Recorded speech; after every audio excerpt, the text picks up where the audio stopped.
নিচের ভগ্নাংশগুলোকে দশমিক ভগ্নাংশে প্রকাশ করি। এখানে কয়টা ভগ্নাংশ নিয়েছি আমি? 7টি ভগ্নাংশ। একটু ছোট করে বলো। কয়টা ভগ্নাংশ নিয়েছি? 7টি। এখন নিয়েছি 10 ভাগের 3 আর এটা 100 ভাগের 27 আর 1000 ভাগের 41 341 এটা হচ্ছে 1 ভাগের 7 25 ভাগের 11 25 ভাগের 37 8 ভাগের 1। এই যে এগুলো কোন ধরনের ভগ্নাংশ? সাধারণ ভগ্নাংশ। এগুলোকে আমরা কোথায় নিতে চাচ্ছি? দশমিক ভগ্নাংশে নিতে চাচ্ছি। দশমিক ভগ্নাংশে প্রকাশ করব। আমরা যদি সাধারণ ভগ্নাংশকে দশমিক ভগ্নাংশে নিতে চাই, আমাদের প্রথমে চিন্তা করতে হবে হরকে আমরা হয় 10 না হয় 100 না হয় 1000 না হয় 10000 এভাবে রূপান্তর করে নেব। হরকে কত? হয়তো দাও 10 নয় কি 100 নয় 1000 এই সংখ্যাগুলো রূপান্তর করব। অর্থাৎ সামনেরটা 1 বাকিগুলো কি শূন্য শূন্য আছে এমন সংখ্যায় রূপান্তর করে নেব। কি 10 করতে পারি, হয়তো 100 করতে পারি, কাকে? হরকে। কাকে? হরকে। অথবা কি বানাইতে চেষ্টা করব 1000 নাহলে আরেকটু সামনে দিলে কত? 10000। এভাবে এই সংখ্যাগুলো রূপান্তর করে আমরা সহজেই সাধারণ ভগ্নাংশকে দশমিক ভগ্নাংশে রূপান্তর করতে পারবো। তাহলে আমাদের হরে যদি এগুলো থাকে তাহলে কি রূপান্তর করব আবার? যেমন এখানে তো হর 10 আছে, এটাকে আবার কি রূপান্তর করতে হবে? আর না, যখন 10 100 1000 থাকবে তাহলে তোমাকে আর এগুলো রূপান্তর করার দরকার হবে না, ডাইরেক্ট দশমিকে নেওয়া যাবে। যদি এই যে যেমন দেখো এই তিনটাতে 10 100 1000 আছে, এগুলো কি রূপান্তর করতে হবে? আর না, অর্থাৎ হর যা আছে তা দিয়ে দশমিক ভগ্নাংশে নেওয়া যাবে। যেমন এটাতে আছে 20, তাহলে 20 দিয়ে আমরা দশমিক ভগ্নাংশে নিতে গেলে আমাদের একটু কি হয়, হর যদি বিষয় একটু কঠিন হয়ে যায়। তাই আমরা 20 টাকে হয় 10 বানানোর চিন্তা করব, না হলে 100 বানানোর চিন্তা করব, না হলে 1000 বানানোর চিন্তা করব। এখন কোনটা বানাবো? 10 বানাবো। পিছনে সামনে যাবে যেন সামনে। তাহলে এই যে 20 এর থেকে উপরে 1 দিয়ে 00 সংখ্যা কয়টা কোনটা আছে? 100। আমাদের 1 দিয়ে 00 সংখ্যা আছে 10 100 1000 10000 এগুলো না। তাহলে আমরা 20 এর কাছাকাছি এটা উপরের কাছাকাছি এটা নিব আর কি। ঠিক আছে? আচ্ছা দেখো, তাহলে এই সাধারণ ভগ্নাংশগুলোকে আমরা যদি হরকে 10 অথবা 100 অথবা 1000 অথবা 10000 এ রূপান্তর করতে পারি, তাহলে আমরা ইজিলি দশমিক ভগ্নাংশে নিয়ে যেতে পারবো। একটু খেয়াল করো তো, এখানে তো 10 আছে, এটাকে আবার কোথাও চেঞ্জ করতে হবে? হ্যাঁ না, চেঞ্জ করতে হবে না। ভালো করে খেয়াল করো, এখানে 10 না, 10 দিয়ে যদি আমরা 3 কে ভাগ করি, এই ভাগটা আমাদের রাফ করতে হয় না। এখানে একের পাশে কয়টা শূন্য আছে?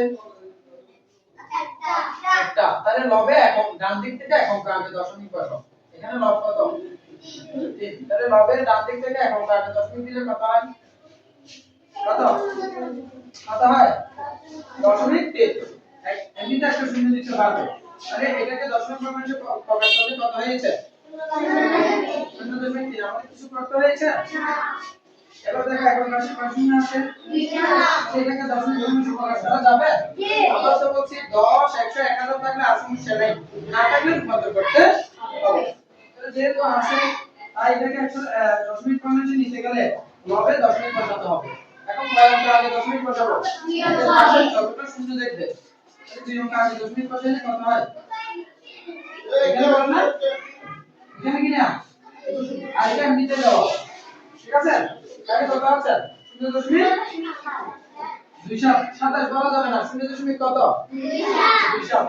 দশমিকের পরে একটা একটা করে করতে হয়। এবার একটু নাম করো তো, একের পাশে কয় শূন্য আছে এবার? 3। অর্থাৎ 10 দিয়ে ভাগ করলে ডান দিক থেকে এক অঙ্ক আগে দশমিক, 100 দিয়ে ভাগ করলে ডান দিক থেকে 2 অঙ্ক আগে দশমিক, 1000 দিয়ে ভাগ করলে ডান দিক থেকে কয় অঙ্ক আগে দশমিক হবে? কার? লবের। দশমিকটা কোথায় বসাচ্ছি আমরা?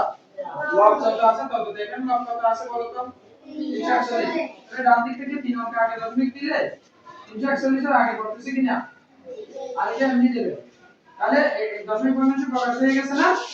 এবার একটু খেয়াল করো, এখানে 10 100 1000 আছে না, তাহলে হরকে 10 100 1000 এর রূপান্তর যে কোনো একটিতে রূপান্তর করতে হবে। এখন কোনটাতে নিব বলো তো? 20 কে কত? 100 তে নিব।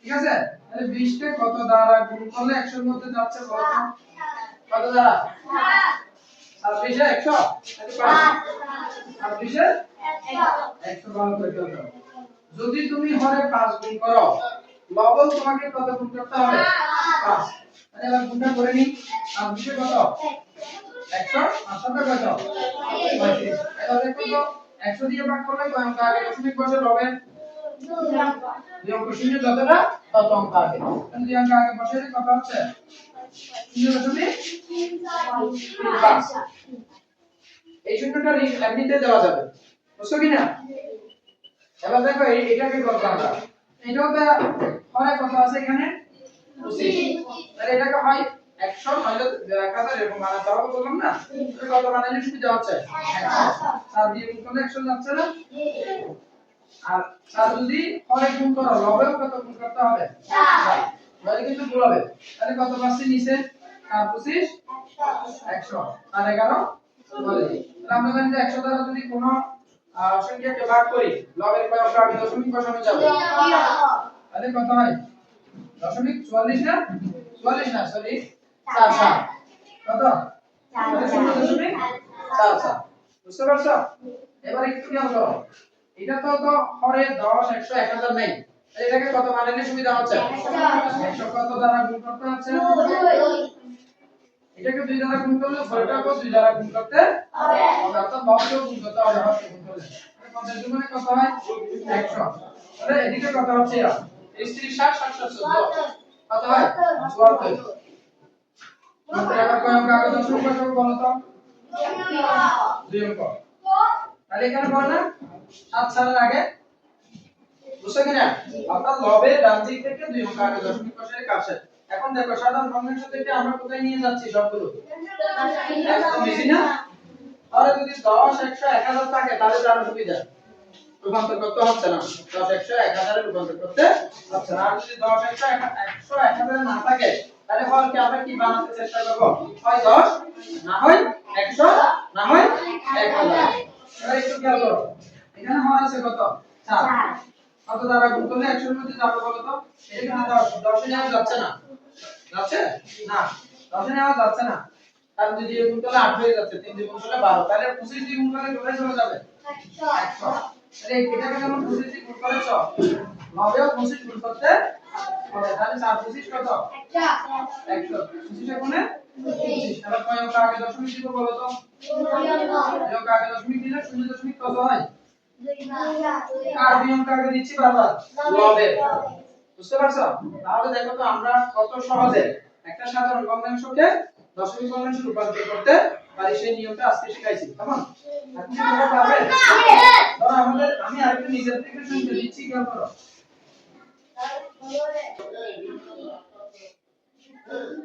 এটা 200 দিলাম সাপোজ কত 200 বলে দিলাম মাত্র 3 ভালো করে খেয়াল করো এটা আমি নিজের থেকে দিয়েছি আর কি 200 ভাগের কত 3 এটাকে আমরা লবটাকে 10 100 1000 এ রূপান্তর করার চেষ্টা করব এখন কততে রূপান্তর করব বলো তো 200 কে কত দ্বারা গুণ করলে এখানে যাচ্ছে 5 তাহলে লবকেও কত দ্বারা কি করতে হবে এবার একটু খেয়াল করো 1000 না 200 কে 5 দ্বারা গুণ করলে 1000 3 কে 5 দ্বারা গুণ করলে কত হচ্ছে 15 তোমরা একটু খেয়াল করো এবার কয় অঙ্ক আগে দশমিক বার বিটা বলতে পারবে বলো তো ঠিক আছে আছে 2 অঙ্ক কি করবে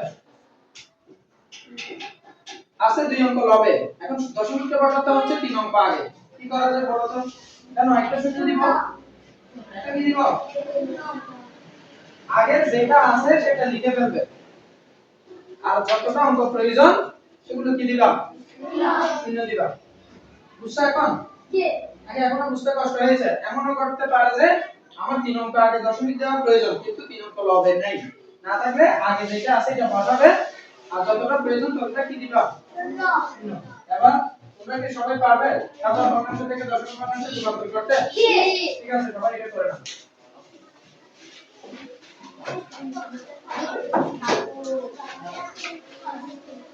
আমি ঠিক আছে